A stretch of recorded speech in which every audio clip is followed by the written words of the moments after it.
Hello everyone, welcome back to episode 2 of evening healthy snacks for kids. Episode 2లో veg pan cakes ఎలా చేసేలో చూసేయండి.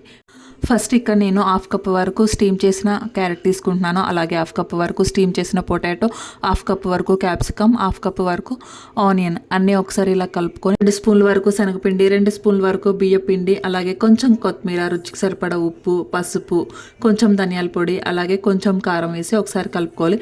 ఈ వెజ్జెస్ని ఇలా cut చేసుకొని కాకుండా తురుములాగా కూడా చేసుకొని తీసుకోవచ్చు. ఆ తర్వాత కొంచెం కొంచెం వాటర్ పోసుకుంటూ కలుపుకోవాలి. పిండి కన్సిస్టెన్సీ వచ్చేసి వీడియోలో చూపిస్తున్నాను కదా అలా ఉండాలి. ఆ తర్వాత ప్యాన్ తీసుకొని దాంట్లోకి కొంచెం ఆయిల్ వేసుకొని కొంచెం కొంచెం పిండి తీసుకొని ఇలా ప్యాన్ కేక్స్ లాగా వేసుకోవాలి. ప్యాన్కి సరిపడన్నీ వేసుకోవాలి. ఒకవైపు ఎర్రగా వేగిన తర్వాత రెండో వైపుకి ఫ్లిప్ చేసుకోవాలి. అన్నీ ఇలాగే ఫ్లిప్ చేసుకోవాలి. రెండో వైపు కూడా ఎర్రగా వేగిన తర్వాత తీసి పక్కన పెట్టుకోవాలి. మిగతా పిండిని కూడా ఇలాగే వేసుకున్నారంటే మన హెల్దీ వెజ్ ప్యాన్ కేక్స్ అయితే రెడీ అయిపోతాయి. టేస్ట్ నెక్స్ట్ లెవెల్లో ఉంటుంది. ఇంట్రెస్ట్ ఉన్న వాళ్ళు ట్రై చేసి ఎలా వచ్చిందో నాకు కామెంట్ చేయండి. మీకు ఈ వీడియో నచ్చితే లైక్ చేయండి. ఇలాంటి వీడియోస్ కోసం please do subscribe to my channel. Thank you. Bye.